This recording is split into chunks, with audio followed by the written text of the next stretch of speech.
Railway station में गंदे फटे हुए कपड़े पहनकर हाथ में चाय लेकर पूरा स्टेशन घूमते हुए चाय बेचती रहती है शारदा।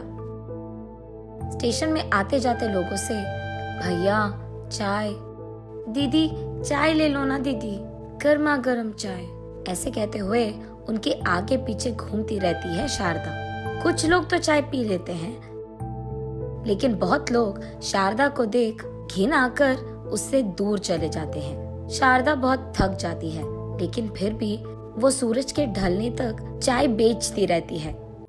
उसके कमाए हुए पैसों से ही वो कुछ सामग्री लाकर उस रेलवे स्टेशन के पीछे एक शेड में मौजूद उसके दादा दादी के पास जाती है और उन दोनों के लिए खाना बनाती है।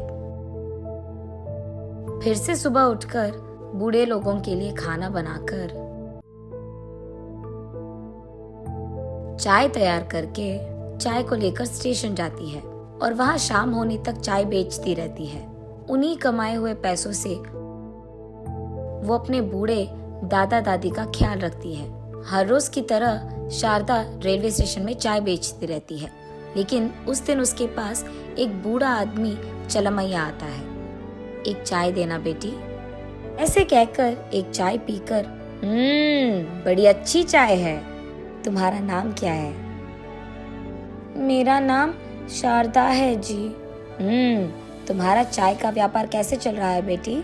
हाँ कुछ चल रहा है जी, हर रोज बस सामग्री खरीदने के लिए पैसे कमा लेती हूँ, कभी कभार तो पैसे भी नहीं मिलते हैं, ऐसे भोलेपन से कहती है। अगर तुम इन फटे कपड़ों में इस गंदी हालत में चाय बेचोगी तो कौन चाय खरीदेगा बोलो? वही अगर तुम सूखे अच्छे कपड़े पहनोगी तो कोई भी तुम्हारे पास चाय खरीदेगा। सिर्फ चाय का स्वाद अच्छा है तो नहीं चलेगा बेटी, तुम्हें भी तो साफ रहना है। मेरे पास दो कपड़े हैं, उन्हीं को मैं पहनती रहती हूँ। अब नए कपड़े खरीदने के लिए मेरे पास पैसे भी नहीं हैं। तुम्हारे माता पिता क्या करते हैं बेटी? मेरे माँ बाप मर गए, मैं अपने दादा दादी के पास रहती हूँ। ओह ऐसा क्या, वो कहाँ है बेटी? वो दोनों इस रेलवे स्टेशन के पीछे एक शेड में रहते हैं। ओहो, तो तुम लोगों के पास घर भी नहीं है? तुम कौन सी गांव से हो? ऐसे पूछता है चलमैया। यही पास में जगन्नाथपुरम से हैं हम, कुछ दिन पहले तक हम वही रहते थे। अच्छा, तो फिर अब यहाँ क्यों आए तुम लोग? क्योंकि कुछ दिन पहले हमारे गांव का सरपंच हमारा घर हमसे छीनकर हमें बाहर भेज दिया है। ऐसा क्या, क्यों? तब शारदा जो कुछ भी हुआ चलमैया को बताती है। कुछ दिन पहले हमारे गांव में सरपंच के इलेक्शंस चल रहे थे, उसमें हमारे गांव का बलरामैया भी खड़ा था।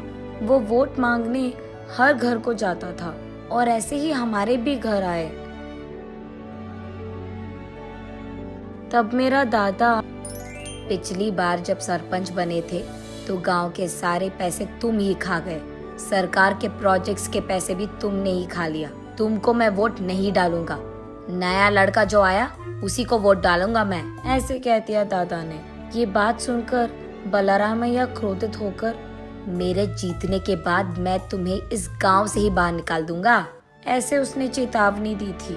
उसके कहे के अनुसार वो जीत गया और उसके कुछ ही दिन बाद वो अधिकारियों को लेकर हमारे घर आया था, ये कहते हुए कि हमने इस घर को गैर कानूनी से बनवाया और इस घर की जो काम है हमने पूरी तरह से नहीं करवाया, इसलिए तुम्हारे घर को हम सीज कर रहे हैं। वो हमको हमारे घर से और हमारे गांव से बाहर निकाल दिया।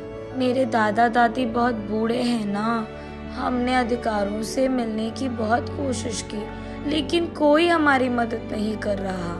इसलिए मैं चाय बेचकर जो भी पैसे कमाती हूँ उसी से उनका देखभाल कर रही हूँ, ऐसे वो बहुत दुख में कहती है। तब चलमैया, ठीक है, मैं तुझे इस स्टेशन में एक छोटा सा शॉप किराए पे दूंगा, तुम वहाँ अपना चाय का व्यापार लगा सकती हो, ऐसे कहते हैं। पर मेरे पास तो पैसे नहीं है दादा। धीरे धीरे से दे देना बेटी, तुम पहले व्यापार तो शुरू करो। अगले ही दिन चलमैया शारदा को नए कपड़े और चाय बनाने के लिए जरूरी सामग्री 1 महीने तक का खरीद के देता है। ऐसे शारदा रेलवे स्टेशन में चाय का दुकान खोलती है। उस दिन से सुबह से शाम और शाम से रात तक वो लगातार काम करती रही, अलग प्रकार के चाय बनाते हुए सबको उसकी तरफ आकर्षित करती आ रही थी। कुछ ही दिन में रेलवे स्टेशन को आए वाले यात्रीगण ही नहीं बल्कि गांव से भी लोग उसके चाय पीने आ रहे थे। ऐसे कुछ ही दिनों में शारदा के दुकान वाली रेलवे स्टेशन से कुछ ही दूर में जो रेलवे स्टेशन था, उसके अधिकारी भी शारदा से उनके रेलवे स्टेशन में ब्रांच लगाने के लिए पूछते हैं। उनके कुछ दिन बाद वो 2 के चाय ब्रांचेस बहुत सारे ब्रांचेस बन जाते हैं। एक चाय की दुकान से शुरू करके शारदा कुछ ही दिनों में इन सारे ब्रांचेस की मालिक बन जाती है। इतनी छोटी उम्र में इतना सारा काबिलियत से हासिल करने के कारण बहुत सारे मीडिया लोग शारदा से उसकी इंटरव्यू मांगते हैं। तब शारदा उन सबको ये बताती है कि वो कैसे यहाँ तक पहुँची और उसके परिवार के साथ क्या नाइंसाफी हुई थी, और ये भी कि चलमैया ने उसकी कितनी मदद की है। ये जानकर उस जिला का कलेक्टर शारदा का सराहन करते हुए बलरामैया को गिरफ्तार भी करता है। जो काम उसने गैर कानूनी से किया है वो सब कानून हासिल कर लेता है, और जिन अधिकारियों ने उसकी मदद भी की थी उनको भी गिरफ्तार कर लेते हैं, और इस सब के बाद शारदा और उसके परिवार को उनका घर लौटा देते हैं।